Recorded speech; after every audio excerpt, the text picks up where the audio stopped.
সুপ্রিয় দর্শক, আপনারা দেখছেন এসপিএন বাংলা টিভি। দেখুন ও সাবস্ক্রাইব করুন এসপিএন বাংলা টিভি, দেশ ও মানুষের কথা বলে। আসলে সরকারকে বললেও হবে না, নিজের সচেতন হতে হবে।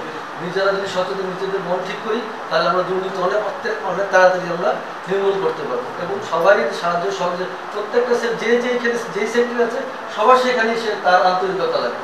এই আন্তরিকতা যদি সবার থাকে তাহলে আমরা দুর্নীতিমুক্ত হতে পারবো। ধন্যবাদ সবাইকে। বৈষম্য আন্দোলনের রক্তে রঞ্জিত রাজপথ, সেদিন ছিল মায়ের কান্না, বাবার কান্না।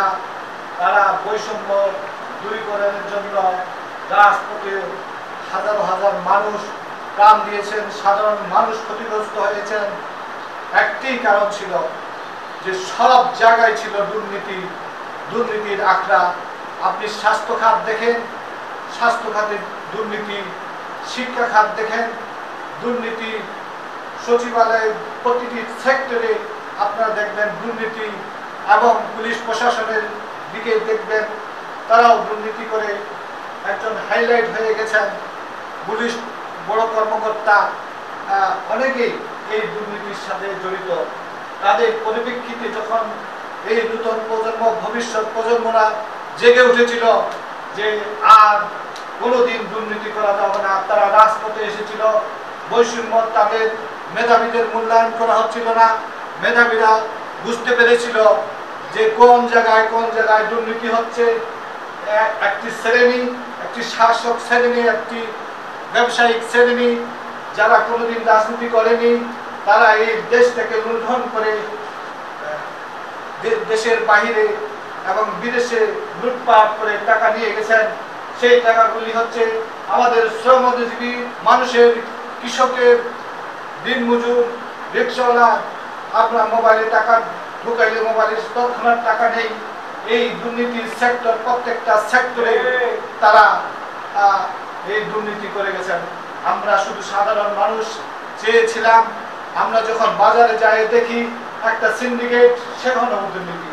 আজকে মাংস কিনতে যান, দেখেন সেখানেও দুর্নীতি।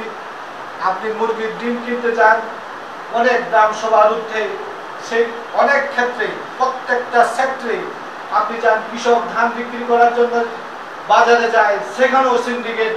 এই সিন্ডিকেট দুর্নীতি মুক্ত করার জন্য আমাদের ছোট ভাইরা যারা স্কুলের ছাত্র, স্কুলের যারা ক্লাস 7, 8 এবং বিশ্ববিদ্যালয়ের পড়ুয়া ছাত্র ছাত্রীরা সবাই নেমে পড়েছিল যে আমরা জীবনের তোয়াক্কা করব না, আমরা একটা ভালো সুন্দর দেশ দেখতে চাই।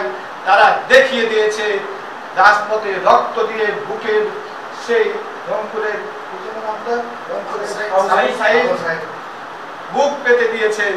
আমরা এরকম দেশ চাইনি।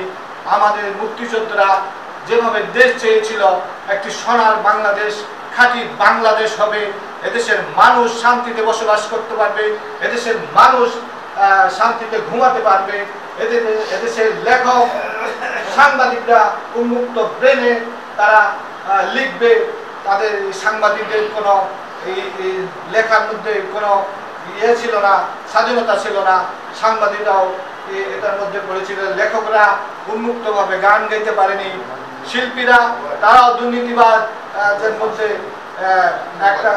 একটা শ্রেণী, সেখানেও সেই সুন্দর সুন্দর শিল্পীরা তারাও সুন্দরভাবে গান গাইতে পারেনি। দেখলি। তবে শেষ কথা, আমরা সবার মুখে বক্তব্য শুনব। আমি আমার সংক্ষিপ্ত বক্তব্য, আমার এই প্রতিবাদের উপরে দুর্নীতিমুক্ত বাংলাদেশ নির্মাণে আমাদের করণীয় আলোচনা সভা, এই বিষয়ে সাবজেক্টের উপরে সবাই শর্ট করে বক্তব্য দিবে। আমি আমার সংক্ষিপ্ত বক্তব্য এখানে শেষ করছি। আল্লাহ। কিন্তু এই যে দীর্ঘদিন ধরে আমাদের দেশে দুর্নীতির যে কালচারটা তৈরি হয়ে আছে, এখান থেকে কি আমরা মুক্ত হতে পারছি? বিগত সময়টাতেও কিন্তু দুর্নীতির বিরুদ্ধে অসংখ্য সেমিনার, সভা সমাবেশ সবকিছু হয়েছে, কাজ করেছে, কথা বলেছে। কারা করেছে? তারা নিজেরাও বিভিন্নভাবে দুর্নীতির সাথে জড়িত ছিল। আমরা যদি দুর্নীতি মুক্ত হতাম, তাহলে কিন্তু আরেকজনকে আমরা ওটার বিরুদ্ধে কথা বলতে পারতাম, সোচ্চার হতে পারতাম এবং থামাইতে পারতাম। আমরা সেটা ব্যর্থ হয়েছি। যার কারণে নতুন প্রজন্ম, আমরা যারা একটা আন্দোলন করেছি বৈষম্য মুক্ত, দুর্নীতি মুক্ত একটা দেশ করার জন্য, সুতরাং এই জায়গা থেকে আমরা একটা স্বপ্ন দেখছি যে তরুণদের নেতৃত্বে যে দেশটা এখন পর্যন্ত নিয়ন্ত্রণে আছে, যদিও বিভিন্ন ষড়যন্ত্র চলছে যে তরুণদের হাত থেকে দেশটা আবার আগের মতো কোনো বিশেষ দল গোষ্ঠী তারা নিয়ন্ত্রণ নেওয়ার চেষ্টা করতেছে, যারা বিভিন্ন সময় দুর্নীতি করেছে, আগামীতে তারা হা করে আছে যে আবার সেই দুর্নীতির সুযোগটা তারা চাচ্ছে। এখন মাঝখানে তারা পারতেছে না যে এই তরুণরা থাকলে তো এটা সম্ভব না। এখন সেই জায়গা থেকে আমাদের এই সরকারকে যেমন রক্ষা করতে হবে এবং সরকারকে প্রশ্ন করতে হবে যেন আগের পূর্বের কোনো অনিয়ম দুর্নীতি যেন রিপিট না হয়, সেই জায়গা থেকে আমাদের সোচ্চার হতে হবে এবং আমরা যারা আছি আমরা যদি দুর্নীতিমুক্ত থাকতে পারি তবেই না সে আমাদের এই সমাজটাকে দুর্নীতিমুক্ত করতে হবে। আমি কোনো মন্ত্রণালয়ে নাই, সরকারে নাই, তবে একটু যোগাযোগ থাকার কারণে বিভিন্ন সেক্টরে কাজ করার ক্ষেত্রে যে অভিজ্ঞতা অর্জন হয়েছে, যে অসংখ্য জায়গা থেকে যে তদবির আসে এবং একজন একটা জায়গায় কাজের জন্য বিভিন্ন যে অফারগুলো করে, কিন্তু অবাক হয়ে যায় যে কাদের নিয়ে আমি দুর্নীতিমুক্ত দেশ গড়ব। প্রত্যেকে কোনো না কোনো অনৈতিক সুবিধা দিতে চাচ্ছে, কেউ টাকা নিয়ে এসে ভাই আমার এই কাজটা একটু হালকা এই কাজটা করে দেন, এই যে এই সুবিধা দিচ্ছে, মানে তাদেরকে দেখে ভয় লাগে যে এরাই তো আমার বিভিন্ন জায়গায় সেক্টরগুলোতে বসবে, তাহলে এরাই তো দেশের নাগরিক, দুর্নীতিমুক্ত দেশটা গড়ব কিভাবে? কারণ আমাদের রন্ধ্রে রন্ধ্রে দীর্ঘদিন ধরে দুর্নীতির চিন্তাটাই ঢুকে গেছে।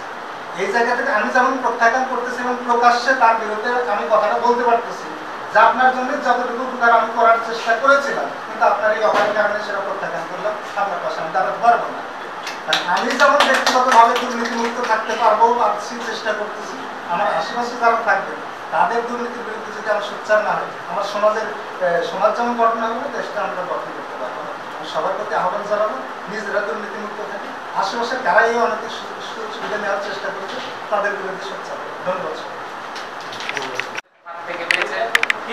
সে দুর্নীতিবিরুদ্ধে লড়াই করছে, সে আমাকে গতকাল বলছে যে আমাকে চারিদিক থেকে যত লোভ দেখানো হচ্ছে, আপনাদের বয়সী লোকরা যেভাবে আমাকে লোভ দেখাচ্ছে যে আমাকে এই কাজটা করে দাও তোমাকে 10 লাখ টাকা দেবো, আমাকে এই কাজটা করে দাও তোমাকে গাড়ি দেবো। আমি তো মানুষ, আমি কতক্ষণ এটা সামলাবো? তো বিষয়গুলো হচ্ছে এটা যে আজকে আমাদেরকে দেখতে হবে যে আর সেই রাজনীতিটা যাতে ফিরে না আসে।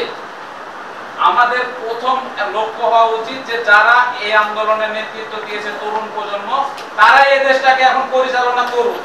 আমরা তো অনেকদিন অনেক লম্বা লম্বা কথাই বললাম, দুর্নীতির বিরুদ্ধে তো 50 বছর সেমিনার সিম্পোজিয়াম এরকম আলোচনা তো কম হয়নি। এখন এদের হাতে আমরা দেখি যে এদেরকে আমরা নেতা মেনে আমরা দেখি যে আসলে তারা হচ্ছে আমাদের কি উপহার দেয়।